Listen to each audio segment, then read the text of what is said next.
Bonjour à tous, aujourd'hui une vidéo pour vous faire part un petit peu de l'avancement de la sortie du livre que vous avez choisi, l'histoire de la charité, les 9 premiers siècles de l'ère chrétienne. Donc c'est, comme je le répète quand même, mais bon, c'est un ouvrage qui comprendra 2 autres ouvrages, il est en 4 tomes, moi j'ai commencé à partir du second. Donc les 9 premiers siècles de l'ère chrétienne, il y aura ensuite l'histoire de la charité au Moyen-Âge et l'histoire de la charité à l'époque contemporaine.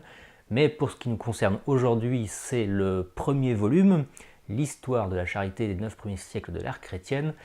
Et donc j'en suis à la 2e étape. Pour ceux qui me suivent depuis un petit moment, vous savez que ça se passe donc en 3 étapes. La première, ça a été de choisir l'ouvrage, chose que vous avez faite. Vous avez choisi ce livre. Et la 2e étape, c'est le choix de la couverture du livre. Donc je vous propose 2 couvertures que j'ai créées. Et j'aimerais savoir celle que vous préférez. Donc pour cela, j'ai besoin de vous. Pour cela, c'est très simple. Il faut cliquer sur le lien qui est dans la description de la vidéo. Ou sous la vidéo, je ne sais pas, la vidéo sera sur plusieurs supports. Et vous allez arriver sur une page qui va vous présenter les 2 couvertures, à vous de choisir, c'est simple, ça prend 2-3 clics. Et ensuite, je vous laisse un petit espace si vous voulez me donner votre avis un peu plus en détail, un commentaire sur la couverture, une amélioration, etc.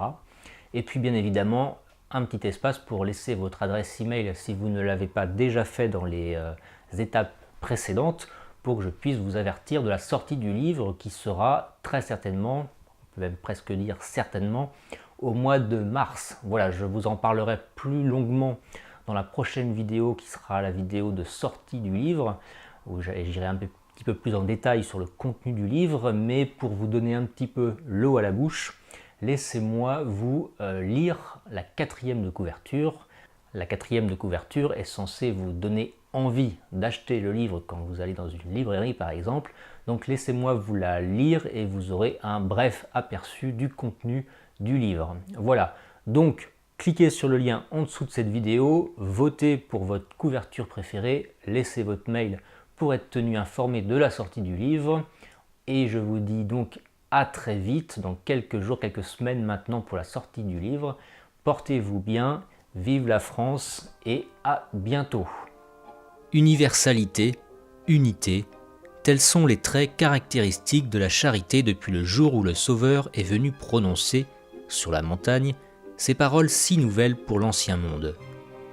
Qu'il s'agisse de la période des persécutions du règne des empereurs d'Orient, des monarchies barbares du grand empire de Charles, partout, les disciples du Christ prêchent l'amour du prochain, s'efforcent de reconstituer le foyer familial, de protéger l'enfant, l'esclave, le captif, et de créer des œuvres en faveur de ceux qui souffrent. La femme est émancipée, non pour le désordre, à la manière des matrones romaines de la décadence, car la loi de l'Évangile qui brise le despotisme domestique relie les membres d'une même famille par des obligations mutuelles. La sainteté du mariage entraîne son indissolubilité. L'enfant est sauvegardé avant sa naissance. L'abandon se trouve condamné. Les mesures compatibles avec l'état de la civilisation sont adoptées en vue d'entraver la vente des nouveau-nés et d'assurer l'avenir des orphelins. L'autorité paternelle se transforme en un devoir d'affection et de dévouement. L'esclavage est atteint dans sa source. Grâce à la prédication de l'Évangile, l'esclave rentre dans la grande famille humaine et cette condition pénible devient un état accidentel, sans influence sur la valeur morale de l'individu.